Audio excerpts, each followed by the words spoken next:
오늘 하늘 말씀은 욥기 36장입니다. 욥기 36장 22절부터 25절까지 말씀을 보겠습니다. 하나님은 그의 권능으로 높이 계시나니 누가 그같이 교훈을 베풀겠느냐? 누가 그를 위하여 그의 길을 정하였느냐? 누가 말하기를 주께서 불의를 행하셨나이다 할 수 있으랴? 그대는 하나님께서 하신 일을 기억하고 높이라. 잊지 말지니라. 인생이 그의 일을 찬송하였느니라. 그의 일을 모든 사람이 우러러 보나니 먼 데서도 보느니라. 아멘. 하나님의 말씀입니다. 여러분, 이 말은 젊고 혈기왕성한 이 엘리후의 말입니다. 어제 이어서 계속 이제 엘리후가 말을 이어가는데요. 이 젊은 엘리후는 처음에 등장할 때만 해도 욥의 다른 세 친구와는 조금 나을 것 같은 기대감으로 정말 자신만만하게 등장했습니다. 욥기 32장 9절 말씀에 엘리후가 어떻게 등장하냐면 이렇게 합니다. 어른이라고 지혜롭거나 노인이라고 정의를 깨닫는 것이 아니다. 그러므로 내가 말하노니 내 말을 들으라. 나도 내 의견을 말하리라. 이렇게 등장합니다. 나이가 있다고 다 지혜로운 거 아니잖아요. 내가 어리지만 내가 한마디 하겠습니다. 이렇게 등장을 했죠. 하지만 말씀을 쭉 보다 보면 엘리후도 다른 세 친구와 크게 다르지 않았습니다. 역시나 욥의 상황을 올바로 또 정확하게 인식하지도 못했고 또 한참 어른인 욥을 향해서 매몰차게 정죄하기도 했습니다. 어제 말씀에서도 봤지만 엘리후는 교만했습니다.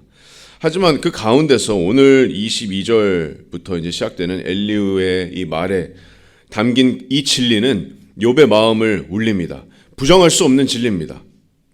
또 그 진리는 욥뿐만이 아니라 우리의 마음도 울립니다. 오늘 22절에서 25절까지 정말 중요한 동사 한 동사가 있는데요. 유일하게 명령형으로 쓰인 동사입니다. 바로 24절에 있습니다. 24절에 기억하라, 기억하라라는 단어입니다. 하나님을 기억하라. 사랑하는 성도 여러분, 하나님의 나라에 하루 더 가까워진 오늘 하루 어떻게 여러분 인내하시겠습니까? 천국의 소망을 바라보면서 어떻게 기쁨으로 참으시겠습니까? 여러분, 하나님을 기억하시기 바랍니다. 하나님을 기억하시기 바랍니다. 오늘 본문을 보겠습니다. 오늘 본문의 문맥은 36장부터 37장까지 엘리후의 마지막 말입니다. 네 번째로 이어지는 마지막 긴 연설입니다.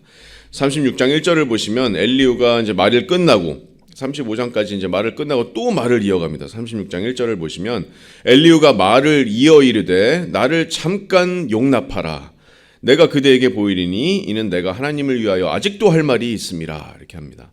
나를 잠깐 용납하라. 잠깐만 얘기할게요 하고서 36장부터 37장까지 이번이 가장 길게 얘기하는 그 연설입니다. 그 엘리후는 지금까지 욥의 세 친구가 해줬던 바로 그 이야기를 다시 되풀이해 줍니다. 하나님께서는 악인을 벌하시고 의인을 선대하신다. 36장 6절을 보시면 악인을 살려두지 아니하시며 고난받는 자에게 공의를 베푸시며 그의 눈을 의인에게서 떼지 아니하신다. 그리고 이제 17절을 보면 욥을 정죄하는 말을 또 합니다. 36장 17절을 보시면 이제는 악인의 받을 벌이 그대에게 가득하였고 심판과 정의가 그대를 잡았다. 이렇게 얘기합니다. 자, 이렇게 쭉 다시 세 친구가 얘기해줬던 그 하나님에 대해서 얘기하다가 자 22절부터 오늘 본문부터 엘리후의 시선은 자 욥에게서 하나님에게로 옮겨집니다. 엘리후의 그 말의 연설의 주제가 바뀌는 순간입니다. 악인을 벌하시고 의인을 선대하시는 하나님에서 이제 인간의 언어로는 설명할 수 없는 전능자 하나님, 정말 초월적인 존재이신 하나님에 대한 선포로 바뀌게 됩니다. 물론 그 마음의 동기가 완전히 올바르진 않았지만 이 엘리후의 선포는 욥을 숙연하게 만듭니다. 또 저와 여러분도 숙연하게 만듭니다. 하나님을 기억하게 만들어줍니다. 첫 번째로 하나님의 권능을 기억하랍니다. 하나님의 권능을 기억하라. 22절 말씀을 다시 보겠습니다. 하나님은 그의 권능으로 높이 계시나니 누가 그같이 교훈을 베풀겠느냐. 자, 반문이죠. 하나님같이 교훈을 베풀 존재는 당연히 없습니다. 엘리후는 지금 두 가지를 같은 선상에 둡니다. 22절을 보시면 하나님의 권능과 하나님의 교훈을 같은 선상에 둡니다. 하나님의 권능과 하나님의 교훈과는 밀접한 연관이 있습니다. 하나님께서는 그의 권능으로 높이 계신다 이렇게 말씀합니다. 그 권능이 너무 절대적이어서 마치 난공불락의 그 끝없이 높은 그 성벽같이 높이 계십니다.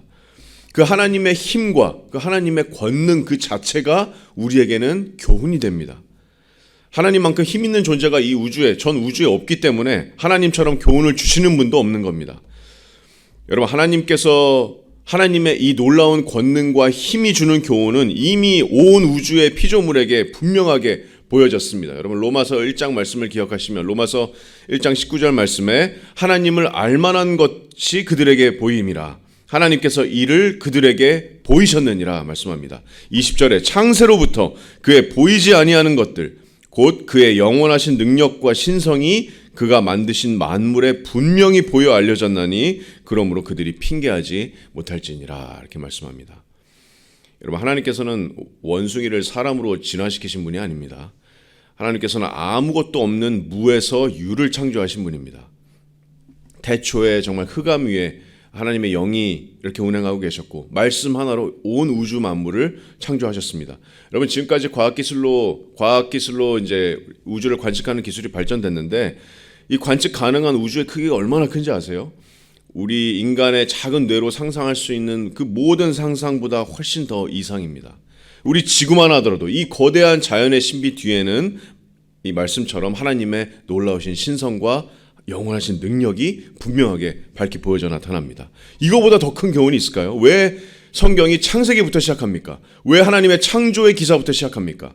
하나님의 창조의 권능 그 자체가 우리에게는 하나님에 대한 가르침이 됩니다.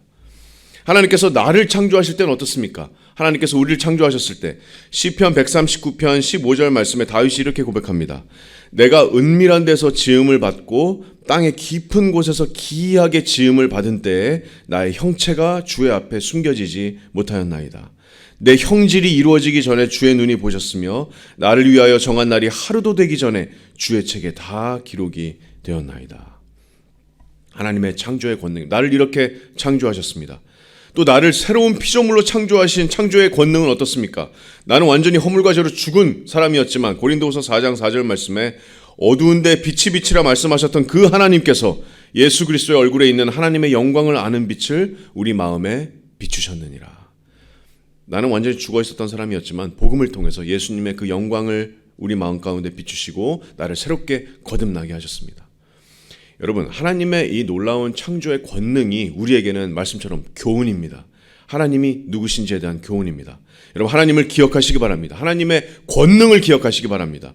우리가 가진 문제들, 해결할 수 없는 그런 상황들, 내가 가진 고통들, 아픔들 그 앞에서 하나님의 권능을 여러분 묵상하시기 바랍니다. 여러분, 당장 보이는 어떤 피상적인 문제 해결은 일시적입니다. 근본적이지 않습니다. 여러분, 근본적인 모든 문제의 진짜 해결은 하나님이 누구신지를 더 깊이 알아가는 겁니다. 그게 모든 문제 해결입니다. 잊어버리면 안 됩니다. 말씀에 기록된 하나님의 권능을 우리가 기억해야 됩니다. 지금의 내 삶, 지금까지의 나의 삶, 하나님의 권능 앞에 서면 잠잠해질 수밖에 없습니다. 하나님께서 땅에 기초를 놓으실 때 내가 어디 있었습니까? 하나님 앞에 내 삶이 도대체 왜 이럽니까? 우리가 반문할 수 있습니까? 전능하신 창조주 하나님께서 이 현실의 어려움들을 통해서 주시는 교훈이 무엇인지 나를 정말 사랑하시는 하나님의 뜻을 간절히 구하는 그런 우리의 자세가 필요할 줄로 믿습니다.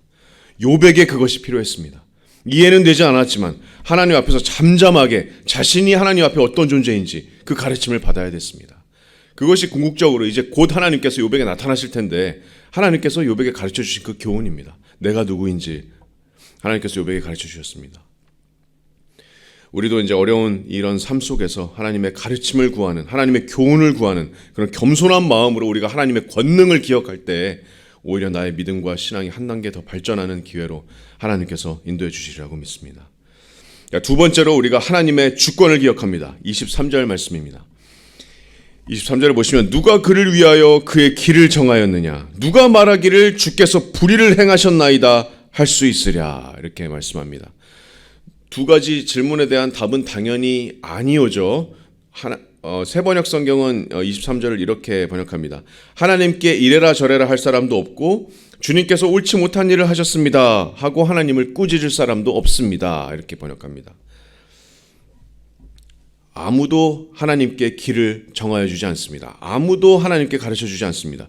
여러분, 하지만 저와 여러분에게는 언제나 우리의 길을 정해주는 사람들이 있었습니다. 우리의 길을 인도해 주는 사람들이 있었습니다. 어렸을 때부터는 우리의 부모님, 선생님, 친구들, 선배들, 어른들. 하지만 하나님께는 없습니다. 아무도 하나님께 길을 가르쳐 주지 않습니다. 길을 정하거나 인도해 주는 사람 없습니다. 그리고 아무도 하나님께 그 일은 옳지 못합니다, 이렇게 할 사람 없습니다. 하나님께서 하신 일은 아무도 감히 평가하거나 비판하거나 피드백이 필요 없습니다. 욥도 그럴 수 없고 우리도 그럴 수 없습니다. 하나님께서는 만물을 창조하셨고 그러므로 만물의 주권자가 되십니다. 선지자 이사야서 40장 12절부터 15절까지 이렇게 말씀합니다. 누가 손바닥으로 바닷물을 헤아렸으며 뼘으로 하늘을 쟀으며 땅에 티끌을 되에 담아 보았으며 접시 저울로 산들을 막대 저울로 언덕들을 달아 보았으랴. 누가 여호와의 영을 지도하였으며 그의 모사가 되어 그를 가르쳤으랴. 그가 누구와 더불어 의논하셨으며 누가 그를 교훈하였으며 그에게 정의의 길로 가르쳤으며 지식을 가르쳤으며 통달의 도를 보여주었느냐. 보라, 그에게는 열방이 통의 한 방울 물과 같고 저울의 작은 티끌 같으며 섬들은 떠오르는 먼지 같으리니. 26절 말씀에 너희는 눈을 높이 들어서 누가 이 모든 것을 창조하였나 보라. 주께서는 수요대로 만상을 이끌어내시고 그들의 모든 이름을 부르시나니 그의 권세가 크고 그의 능력이 강함으로 하나도 빠짐이 없느니라. 여러분, 하나님의 주권을 기억하시기 바랍니다.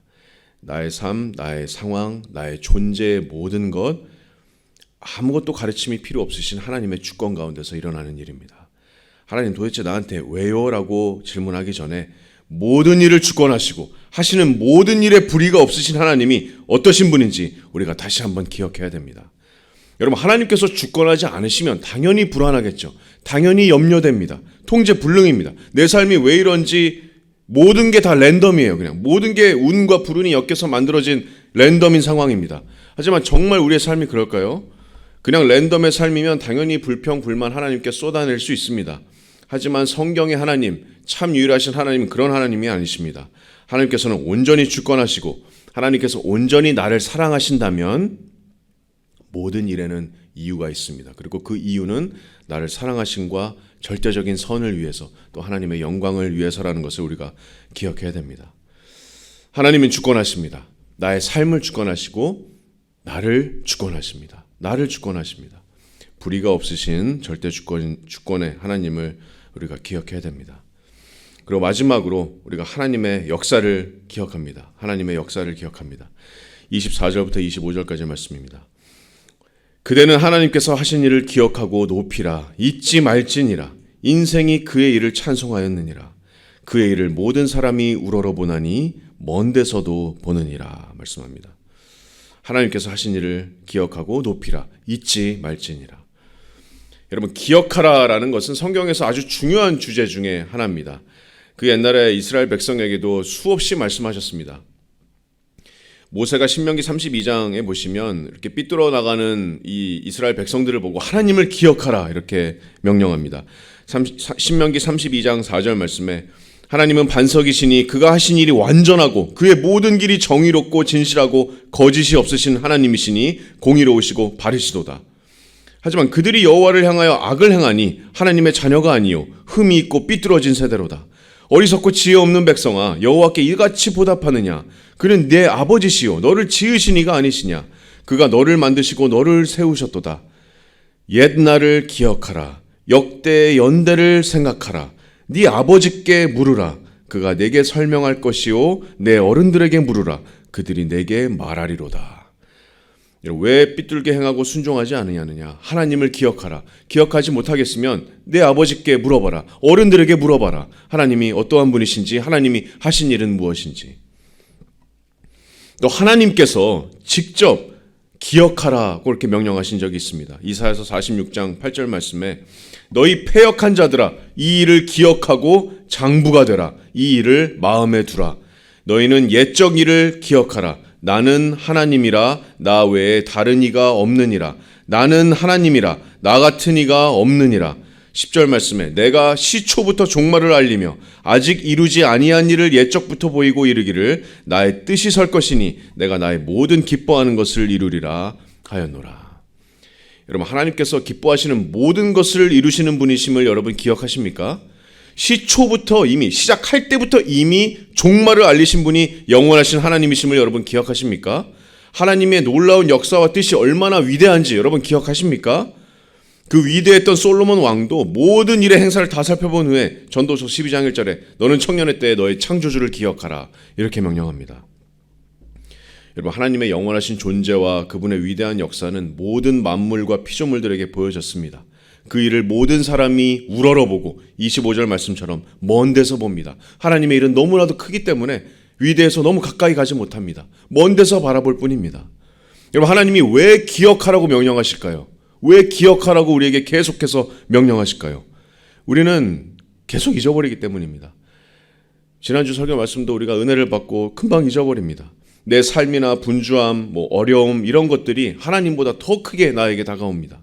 그래서 우리가 기억해야 됩니다. 가장 극심한 고통 중에 빠졌던 욥이 정말 해야 됐던 일은 기억해야 되는 일입니다. 우리도 해야 될 일입니다. 하나님과 하나님께서 하신 일을 기억하는 일, 우리가 해야 되는 일입니다. 말씀을 맺겠습니다. 여러분, 우리가 어떻게 인내할 수 있습니까? 우리가 어떻게 오늘 하루를 더 기쁨으로 참을 수 있습니까? 어떻게 우리가 고난을 견딜 수 있습니까? 어떻게 반복적인 일상에서 더 열정적으로 주님을 섬길 수 있습니까? 어떻게 주님과 교회를 향한 열정을 더 불태울 수 있습니까? 식지 않을 수 있습니까? 기억해야 됩니다. 하나님의 능력을, 권능을 기억하고 하나님의 주권하심을 기억하고 또 하나님의 역사를 기억해야 됩니다. 그리고 우리는 찬송해야 됩니다. 하나님, 어떻게 나에게 어떤 역사를 행하셨습니까? 특별히 우리에게는 놀라우신 구원의 역사가 있지 않습니까? 나를 대신해서 의로우신 예수님께서 직접 십자가에 못 박히셨습니다. 나 대신에 하나님께서 직접 피를 흘려주셨습니다. 내 고통, 내 문제, 그 십자가를 기억하면 그 십자가 앞에 그냥 겸손히 엎드려질 수밖에 없습니다. 나를 위해서 내어주신, 나를 위해서 자신을 내어주신 구주 예수님을 신뢰하고 우리가 인내할 수 있습니다. 그 예수님을 기억하면 우리가 소망을 가질 수 있습니다. 그래서 바울이 내가 전한 복음대로 다윗의 씨로 죽은 자 가운데서 다시 살아나신 예수 그리스도를 기억하라. 그것이 고난을 이기는 힘입니다. 그것이 견디는 힘입니다. 히브리서 기자도 같은 말을 합니다. 히브리서 12장 1절 말씀에 무거운 것과 얽매이기 쉬운 죄를 벗어버리고 인내로써 우리 앞에 당한 경주를 하며 믿음의 주요 또 온전하게 하시는 이인 예수를 바라보자. 그는 그 앞에 있는 기쁨을 위하여서 십자가를 참으사 부끄러움을 개의치 아니하시더니 하나님 보좌 우편에 앉으셨느니라. 너희가 피곤하여 낙심하지 않기 위하여 죄인들이 이같이 자기에게 거역한 일을 참으신 일을 생각하라. 기억하라라는 명령입니다. 우리를 지옥에서 건져주시고 주님과 교제하게 하신 그 주님의 은혜, 나를 위해서 십자가의 부끄러움을 개의치도 아니하신 그 주님, 죄인들에게 침뱉음을 당하신 주님, 그것을 참으신 주님, 내 죄를 위해서 이 주님을 생각하면서 여러분 오늘을 견디시기 바랍니다. 믿음의 경주에서 여러분 승리하시기 바랍니다. 고난에서 승리하시기 바랍니다. 믿음의 시련 가운데서 정금같이 여러분 나오시기 바랍니다. 하나님을 기억하시기 바랍니다.